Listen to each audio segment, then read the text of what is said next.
ام عائشہ صدیقہ رضی اللہ تعالی عنہ فرماتی ہیں کہ ایک دن حضور صلی اللہ علیہ وسلم تشریف لائے تو آپ نے اونٹ کے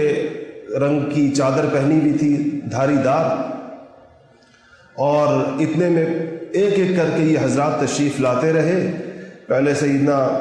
حسن آئے اور حضرت حسین آئے، پھر حضرت علی مرتضیٰ آئے،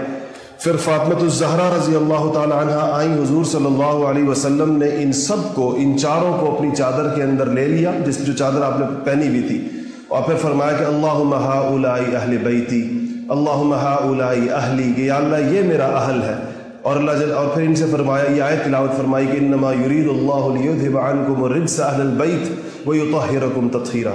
تو یہ لوگ بھی حضور صلی اللہ علیہ وسلم کے اہل بیت میں شامل ہیں، اور حضور کی تمام ازواج مطہرات، حضرت صفیہ بھی اور حضرت عائشہ رضی اللہ تعالی عنہ بھی، ام سلمہ بھی، حضرت جویریہ بھی، ام حبیبہ بھی، حضرت حفصہ بھی رضی اللہ تعالی عنہ، یہ تمام کی تمام، کیونکہ خود ام سلمہ فرماتی کہ مجھے رسول اللہ صلی اللہ علیہ وسلم فرمایا کہ تم میرے اہل میں سے ہو. تو حضور صلی اللہ علیہ وسلم کو جب اہل بیت کہتے ہیں تو اس سے مراد یہ تمام ازواج مطہرات اور آپ کا ایک گھرانہ جو آپ کی اولاد ہے. باقی ادھر جو آپ نے جن حضرات کو اہل بیت فرمایا، یہ وہ لوگ ہیں جن کے اوپر صدقہ حرام ہے، جن کو صدقہ نہیں دیا جا سکتا، جس کے اندر آل علی ہیں، آل عباس ہیں، آل جعفر ہیں اور آل عقیل ہیں.